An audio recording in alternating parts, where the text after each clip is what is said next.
일부 그날 이후 너무 조용해졌습니다. 확장판. 은퇴식 날, 저는 평소보다 조금 더 단정한 양복을 입었습니다. 처음 사원으로 입사하던 날에도 입지 않았던 잘 다려진 와이셔츠와 광이 나는 구두. 마치 무언가 의식을 치르듯 조용히 집을 나섰죠. 그날따라 하늘이 이상하게 맑았던 게 기억납니다. 마치 어떤 문이 닫히기 직전 한 번은 환하게 열려 보여주는 듯한 그런 날씨였어요. 회사에 도착하니 평소와 다름없는 분위기였습니다. 복도에서 마주치는 후배들이 밝게 웃으며 인사했고, 사무실 책상 위엔 동료들이 손으로 쓴 작은 카드와 꽃다발이 놓여 있었습니다. 퇴직식은 길지 않았습니다. 사장님의 짧은 송별사, 팀장의 어색한 농담 한마디, 그리고 동료들의 박수. 정말 수고 많으셨습니다. 앞으로는 건강 잘 챙기시고요. 아무 걱정 말고 푹 쉬세요. 많이 들어본 말이었고 진심이 담겼다는 것도 알았습니다. 하지만 어쩐지 그 말들이 제 가슴에 닿지 않았습니다. 마치 유리병 너머로 들려오는 소리처럼 멀게 느껴졌죠. 행사가 끝나고 저는 짐을 쌌습니다. 오래 사용했던 컵, 연필꽂이, 그리고 서랍 맨 아래에 있던 오래된 가족사진 한 장. 한동안 꺼내보지 않았던 그 사진이 왜 그날따라 그렇게 낯설게 느껴졌는지 모르겠습니다.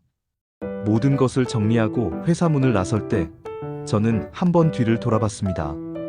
익숙했던 풍경이 이상하리만치 낯설었습니다. 내가 30년을 보낸 공간이 그날따라 왜 이렇게 작아 보였는지. 지하철역까지 걷는 길, 제가 좋아했던 분식집 앞을 지나며 이런 생각이 들었습니다. 이제 여긴 다시 올 일이 없겠구나. 그날 밤, 집 현관문을 열고 들어서자 아내가 말했습니다. 이제 좀 쉬어요. 정말 수고 많았어요. 저는 웃으며 고개를 끄덕였습니다. 하지만 속으론 이런 생각을 하고 있었죠. 쉬는 게 맞는 걸까? 나는 이제 뭘 해야 하지? 다음날 아침, 눈이 자동으로 떠졌습니다. 출근 시간보다 1시간 일찍. 시계는 6시 30분을 가리키고 있었고, 몸은 아직도 알람이 울릴 걸 기대하는 듯 긴장되어 있었습니다. 하지만 알람은 울리지 않았습니다. 더 이상 울릴 이유가 없었죠. 냉장고에서 물을 꺼내 마시고 커피를 내렸습니다. 출근복 대신 트레이닝복을 입고 베란다 앞에 앉았습니다. 창밖에 나무들이 흔들리는 걸 보며 저는 처음으로 정말 아무것도 하지 않아도 되는 하루를 맞이했습니다. 처음에는 좋았습니다. 한 이틀 정도는 그랬습니다. 아무에게도 쫓기지 않고 시간에 끌려가지 않아도 되는 삶. 하지만 그 자유는 생각보다 빨리 끝이 났습니다. 넷째 날 아침, 저는 거울 앞에서 멍하니 선 채 속으로 물었습니다. 이제 내가 뭘 하지? 시간이 지날수록 저는 점점 작아지는 사람이 되어갔습니다. 출근 준비를 하지 않으니 아침 루틴이 사라졌고, 그 루틴이 사라지자 하루의 흐름 자체가 무너졌습니다. 가장 이상했던 건 침묵이었습니다. 말을 하지 않는 날이 점점 많아졌어요. 말할 일이 없었거든요. 아내는 여전히 바빴고 아이들은 각자 회사와 가정을 챙기느라 정신이 없었죠. 집안엔 TV 소리 외엔 아무 소리도 나지 않았습니다. 누군가가 저를 찾지 않는다는 게 처음엔 편안하다가 나중엔 슬퍼졌습니다.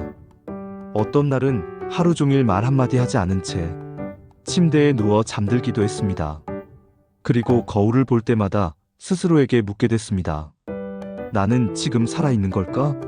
아니면 그냥 존재만 하고 있는 걸까? 그 질문이 머리에서 떠나지 않았습니다. 존재한다는 것과 살아간다는 것, 그 차이가 이렇게 클 줄은 정말 몰랐습니다.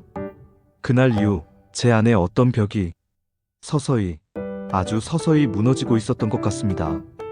2부 계획이 없었다는 게 이렇게 무서운 일이더라고요. 확장판. 은퇴 전 저는 종종 상상하곤 했습니다. 출근 안 해도 되는 삶? 이제는 회식도 야근도 보고서도 없으니 얼마나 편할까? 언제부턴가 일은 의무가 되었고 버텨야 하는 대상이 되어버렸습니다. 그래서 퇴직을 앞두고 있던 마지막 6개월은 마치 마라톤 결승선을 향해 가는 사람처럼 속으로 카운트다운을 하곤 했습니다. 이제 5개월 남았네. 조금만 더 버티면 된다. 그래, 이제는 좀 살아야지. 그런데요, 그렇게 고대하던 해방의 순간이 실제로 왔을 때 제가 마주한 건 자유가 아니라 공백이었습니다. 은퇴 후 첫 월요일 아침, 평소 같으면 정신없이 출근 준비를 하고 있었을 그 시간에 저는 주방 식탁에 멍하니 앉아 있었습니다. 창밖엔 이웃집 아저씨가 출근길에 나서는 모습이 보였고 도시의 소음은 여전히 일상처럼 흘러가고 있었습니다. 그 일상이 이제 더 이상 나와는 무관한 것이라는 사실이 생각보다 빨리 다가왔습니다. 가장 먼저 느낀 것은 시간이 무서워졌다는 것입니다. 그 전까지 제 인생에서 시간은 항상 부족한 것이었고 늘 쫓기며 살았죠. 그런데 이제는 시간이 너무 많았습니다. 너무 많아서 오히려 아무것도 하지 못하게 되는 그런 역설. TV 리모컨을 쥔 채 몇 시간을 보낸 날도 있었고 무심코 창밖을 보며 한숨을 쉬다 하루를 끝낸 날도 많았습니다. 책을 읽어보려 했지만 집중이 안 됐고 손에 익은 신문조차 넘기다 말다를 반복했습니다. 라디오를 틀어놨지만 소음처럼 들릴 뿐 아무런 감흥도 없었습니다. 그리고 무엇보다 저는 스스로를 잊기 시작했습니다. 어느 날 택배를 받기 위해 현관을 열었는데 거울 속에 비친 제 얼굴이 너무 낯설었습니다. 눈빛이 흐릿했고 자세는 구부정했으며 나는 누구였지? 라는 질문이 스치듯 머리를 지나갔습니다. 내가 누구였는지, 무엇을 잘했는지, 사람들이 나를 어떤 이름으로 불렀는지조차 조금씩 흐릿해지고 있었습니다. 저는 계획 없는 은퇴가 이렇게 위험한 건 줄 몰랐습니다. 퇴직금은 받았고 집도 있었고 가족도 함께 있었기에 저는 괜찮을 거라고 생각했죠. 하지만 정작 중요한 준비가 빠져 있었습니다. 바로 내가 어떻게 살아갈 것인지에 대한 준비요. 누군가 저에게 물었습니다. 퇴직 이후 뭐 하실 계획이세요? 그때 저는 웃으며 말했죠. 글쎄요, 그냥 좀 쉬어야죠.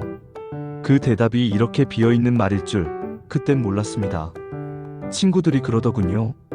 퇴직하고 나면 뭔가 막 하고 싶던 걸 하게 될 줄 알았는데 막상 그 순간이 오면 아무 생각이 안 난다. 정말 그렇습니다. 우리가 하고 싶던 건 하지 않아도 되는 삶이지 무엇을 하겠다는 삶이 아니었습니다. 그렇게 저는 하고 싶은 것도 해야 할 일도 만나고 싶은 사람도 없는 사람으로 조용히 변해가고 있었습니다. 그때 처음으로 후회했습니다. 은퇴 전에 진짜로 뭘 좀 준비해 둘걸.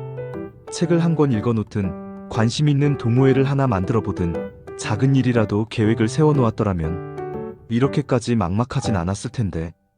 그리고 그 즈음에 본 자료 하나가 가슴을 철렁하게 했습니다. 60대 이상 은퇴자의 절반 이상이 은퇴 후 3개월 안에 무기력감과 공허함을 경험한다고 합니다.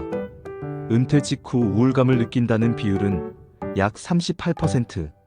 새로운 목표나 역할 없이 퇴직한 경우 향후 1년 이내에 건강 이상이 발생할 확률이 2배 이상 높아진다고 하더군요. 그제 알았습니다. 이건 단순한 기분 문제가 아니었습니다. 삶을 무너뜨릴 수 있는 일이라는 걸요.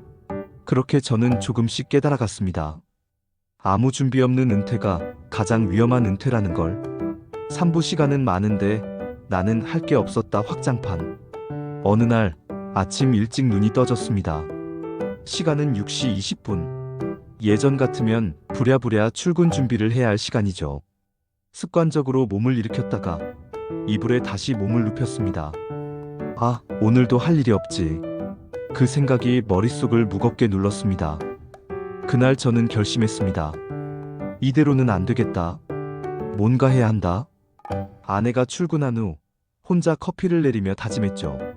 그냥 하루하루 흘려보내는 건 이제 그만하자. 그래서 노트를 꺼냈습니다. 그리고 한 줄 썼습니다. 내가 앞으로 해보고 싶은 일들. 그런데 막상 적으려니까 떠오르는 게 없었습니다. 한참을 펜만 굴리다가 겨우 적은 건 이런 것들이었어요.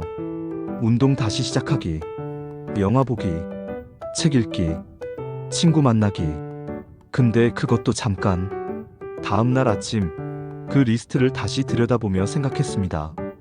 그래서 오늘은 뭐부터 하지? 답이 없었습니다. 하고 싶은 게 없었어요. 아니, 하고 싶은 것과 의미 있는 것의 차이를 몰랐습니다. 먼저 운동부터 시도했습니다. 근처 공원에 새로 생긴 헬스 기구들이 있었거든요. 거기 가서 한 20분쯤 걷고 스트레칭을 했습니다. 그런데 그 시간이 지나고 나니 하루가 너무 길었습니다. 십시도 되기 전에 돌아온 집은 아직도 정적에 잠겨 있었고 TV를 켜도 프로그램들이 무의미하게 흘러갔습니다. 책을 꺼내 읽었지만 10쪽도 넘기지 못하고 덮었습니다. 의자에 앉아 스마트폰을 들여다보다가 하루를 다 써버렸습니다. 어느 날은 주민센터에 가보기로 했습니다. 시니어 대상 일자리나 교육 프로그램이 있지 않을까? 기대를 안고 갔지만 결과는 그리 반갑지 않았습니다. 선생님 연세시면 체력적인 업무는 조금 무리일 수 있어요. 이건 자격증 있으셔야 되는데요. 재능기부 쪽도 있는데요. 혹시 가르치실 수 있는 게? 거기서 처음 제 과거 경력이 쓸모없는 이력이 되는 기분을 느꼈습니다. 관리직 20년, 부장급 경력이 여기선 아무 의미가 없더라고요. 그래도 뭐라도 해보자 싶어 자원봉사 신청을 했습니다. 아이들 책 읽어주기, 환경정리, 급식 지원 같은 일들이 있었죠. 그런데 담당자가 조심스럽게 물었습니다. 선생님, 일주일에 몇 번 가능하세요? 체력 괜찮으세요? 순간 나도 모르게 움찔했습니다. 예전 같았으면 이런 질문들에 당당하게 대답했겠죠. 그런데 이제는 내가 나조차 스스로를 의심하고 있다는 걸 깨달았습니다. 집으로 돌아오는 길, 어느새 어깨가 축 처졌습니다. 괜히 모자 깊숙이 눌러 쓰고 고개를 숙인 채 걸었죠. 지나가는 사람들과 눈을 마주치기 싫었습니다. 내가 작아졌다는 느낌이 들었거든요. 저는 단지 할 일을 찾고 싶었습니다. 시간을 때우는 게 아니라 나도 아직 쓸모있는 사람이다라는 감각을 되찾고 싶었습니다. 하지만 머릿속은 늘 공백이었고 새로운 걸 시작할 용기도 뭘 하고 싶다는 열정도 없었습니다. 밤이 되면 더 힘들었습니다. 소파에 앉아 있다 보면 어느새 뉴스가 끝나고 드라마가 시작되고 배경음악이 쓸쓸하게 울릴 즈음 저는 이런 생각을 했습니다. 내일은 뭘 하지? 그리고 이어지는 아무 일도 없겠지. 그 절망적인 생각이 하루의 마지막에 스며드는 감각, 그것이야말로 은퇴 후에 찾아오는 진짜 고통이 아닐까 싶었습니다. 예전에 어떤 분이 이런 말을 했습니다. 은퇴는 갑자기 시간이 많아지는 것이 아니라 삶에서 중심을 잃는 것이다. 정확했습니다. 저는 시간은 넘치지만 삶은 텅 빈 사람이 되어 있었습니다. 사부돈도, 일도, 사람도 줄줄이 끊기기 시작했다. 확장판. 퇴직한 지 2달쯤 되었을 무렵이었습니다. 평소처럼 오전 시간, 집안에서 커피를 마시며 무의미하게 휴대폰을 스크롤하고 있었죠. 그러다 문득 카카오뱅크 알림이 떴습니다. 출금 자동이체 관리비 23만 800원. 아, 오늘이 관리비 나가는 날이었지. 그런데 그날따라 그 금액이 꽤 크게 느껴졌습니다. 바로 이어지는 전기요금, 휴대폰 요금, 카드 할부금 알림. 예전 같으면 대수롭지 않게 넘겼을 금액들이 그날은 이상하게 마음을 눌렀습니다. 이제는 들어오는 돈이 없다는 사실이 조금씩 실감나기 시작했던 거죠. 퇴직금은 있었지만 막상 퇴직 직후 아이 결혼 비용과 전세 보증금 보태면서 절반 이상이 순식간에 나갔습니다. 남은 금액은 적금으로 묶어두고 천천히 써야지 했지만 현실은 달랐습니다. 생활비라는 건 생각보다 훨씬 빠르고 무서운 속도로 사라졌습니다. 매달 반복되던 자동이체를 보며 저는 하루에도 몇 번씩 계산기를 두드리기 시작했습니다. 이 정도면 1년에 얼마지? 의료비는 아직 안 들어갔고 국민연금은 아직 몇 년 남았으니까. 그렇게 계산하고 또 계산해봤지만 답은 하나였습니다. 이대로는 부족하다. 생활의 우선순위가 달라지기 시작했습니다. 첫 번째로 줄인 건 외식이었습니다. 아내가 오랜만에 나가서 밥 먹을까? 했을 때 제 머릿속은 이미 계산 중이었습니다. 1인당 1만 3천 원이면 2명이면 2만 6천 원. 결국 저는 이렇게 말했죠. 아니야, 집에 반찬 남았잖아. 두 번째는 취미였습니다. 골프클럽은 중고로 팔았습니다.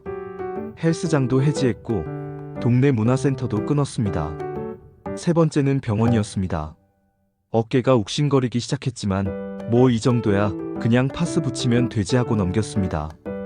가벼운 기침에도 병원을 찾는 걸 망설이게 되었습니다. 감기쯤이야 약국 가면 되지. 그렇게 저는 괜찮아라는 말을 습관처럼 쓰며 몸과 마음을 방치하기 시작했습니다. 가끔 저 자신에게 묻곤 했습니다. 진짜 괜찮은 걸까? 아니면 그냥 참는 걸까? 그리고 그보다 더 큰 변화가 찾아왔습니다. 사람들이 사라지기 시작했습니다. 예전에는 점심마다 연락이 오던 후배들, 회식 자리에 불러주던 동료들, 주말마다 골프 치자고 하던 친구들이 있었습니다. 그런데 퇴직하고 몇 주가 지나자 그 연락들이 뚝 끊겼습니다. 가끔 단체 채팅방에 사진이 올라오긴 했죠. 오늘랑 회포 풀었습니다. 단골집에서 삼겹살 한 판. 하지만 그 사진 속에는 제가 없었습니다. 누구도 제게 같이 갈래요? 라고 묻지 않았죠. 어느 날 조심스레 먼저 연락을 해봤습니다.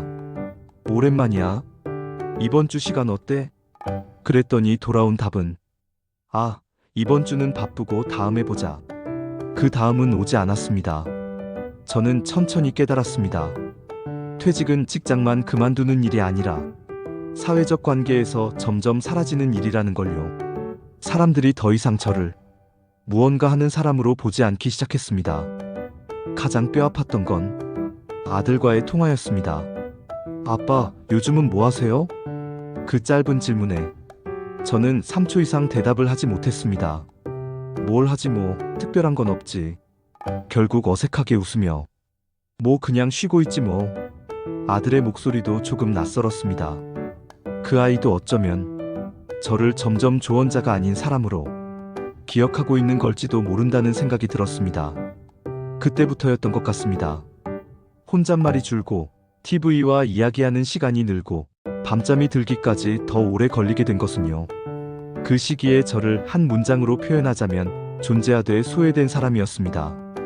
사는 건 맞지만 살고 있는 건 아니었습니다. 오부 이건 남 얘기가 아니었습니다. 확장판. 처음엔 이렇게 생각했습니다. 나만 이런 기분일 거야. 내가 유난스러운 거겠지. 그런데 어느 날 퇴직한 지 1년 된 친구와 식사 자리에서 그 친구가 조용히 말하더군요. 요즘 좀 무서워. 아무것도 안 하니까 내가 사라지는 기분이야. 그 말에 저는 눈물이 날 뻔했습니다. 바로 저의 마음이었거든요. 다른 친구들도 고개를 끄덕였습니다. 나도 그래. 하루가 너무 길고 사람 만날 일이 없어. 그날 이후 저는 통계를 찾아봤습니다.